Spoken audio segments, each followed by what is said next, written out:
Hey, welcome to the third installment of Friday, the show where I just take topics, don't write anything down, and just shoot from the hip. Let's go to the topics. Topic number 1, children's birthday parties. Okay, for me right now, they are the bomb because my kid is 2, going on 3. The best one is 1. That's the best children's birthday party you'll ever have. Why? Because they can't move that fast. You sit them in a chair, you and all your adult friends get drunk. That's what it is. The kid doesn't even know it's a party. You're partying for the kid. For Rose's first birthday, she got a whole cake. A kid cake? No, an entire Elmo's head cake built for a man for her. Just put it right in front of her, and then I made margaritas. Out on the back deck was fantastic. Second birthday was similar. A lot of my friends have a kid the same age, so that's fun while people are drinking and or smoking dope within reason. We're all corralling. We're all catching each other's kids. I think what is going to get hard is once they start getting older and you have the judgment of the adolescent kick in and you have a daughter or a son that is like, why do you guys drink so much? And just throws just a monkey wrench into the whole party. That's when I think it's going to be tough. But that said, people that have a first birthday party and there's 1,000 things for the kid, that kid does not know what the is going on. They're yay, because everyone's clapping. But other than that, the party's for you. Drink up, buttercup. All right, next topic. Oh God, I gotta read this right from the laptop. The utility or non-utility of people holes for dudes' underwear. This has been with me since I was a youth. Underwear with the little hole that you're supposed to thread your wiener through, it's always multi-layered. There's one hole you go through over here, and then you have to loop it through there, then out, and somehow the liquid is supposed to be non-constricted as these two halves just yoke your wiener right down the middle. Who the find that? It's terrible. You're basically putting a tourniquet on a young man's dong. It doesn't work. All of us tried it. All of us young dudes tried to thread our peni, which is the plural of penises, through that hole. We all tried it. And we sucked so bad, we were like, and we yanked our down. Like I do to this day. I'm actually wearing underwear that I think technically have that. It's traditional and weird.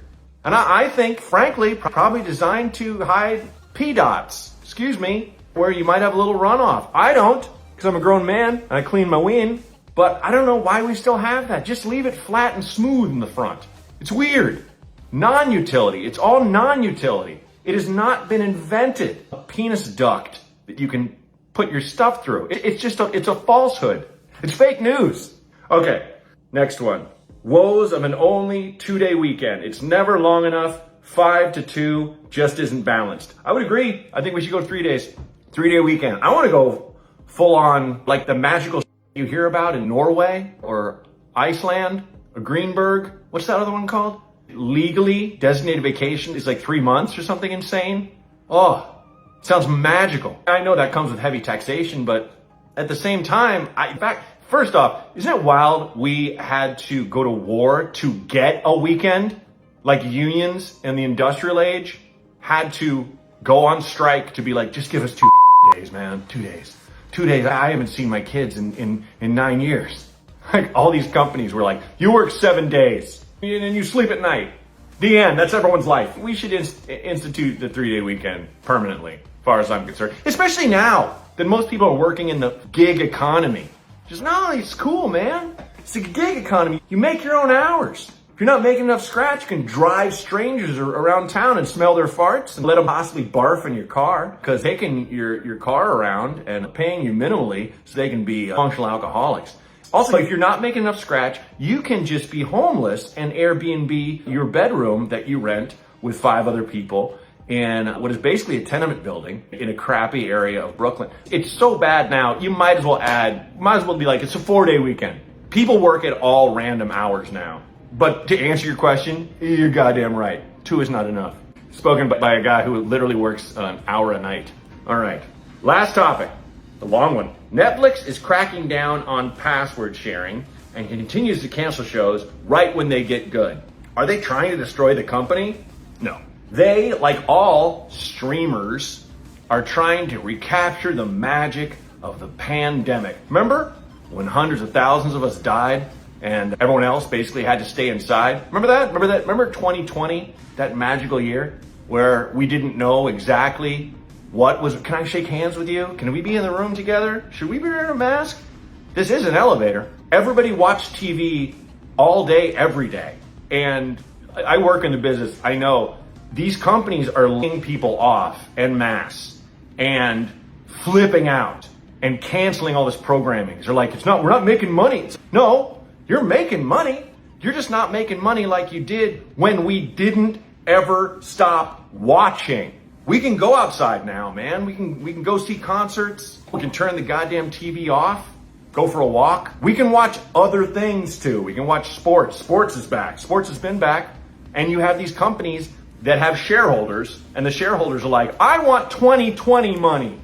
I want 2020 money when people are getting sick everywhere. And they had to watch my. And you mentioned them, the password sharing, I get it. I get why they're cracking down on that, sure. Stop, you're cutting into our profits. It's business, sure. But to answer your question about the two season deal, they get canceled right when they get good. I can't say exactly what you're talking about specifically, but I will say when you make a deal with a lot of these streamers, you don't actually have them put your show on. Let's say I pitch a show to one of these streamers. They're like, we love it. We want to buy it. We want so-and-so to star. We want this, that, and the other. We want this many scripts. Let's put a writing team together. Fold it into your deal. You obviously will get paid for the rights and all that jazz and to write the damn thing. But most of these shows, you don't get quote unquote good money, real money, until the third season. So look, watch how many shows get canceled after the second season and they go back to the well and try to get someone else to sell them their show. And it's brutal how often it happens, but it does happen and it's happening still. So that's my answer to you. That's why. And again, like the password streaming thing, it's business, but it's shady. And I think there has to be a serious reckoning with what's going down in terms of them recycling shows after shows. Because talk about they needing content. They need constant content and constantly canceling shows that people are watching actively after 2 seasons. It's untenable. So no joke there, but you asked and answered. And also, hey, streamers, stop it. Just start buying more shows and making more. And don't expect to make profits like you did in 2020. Because let's hope that never happens again. All right.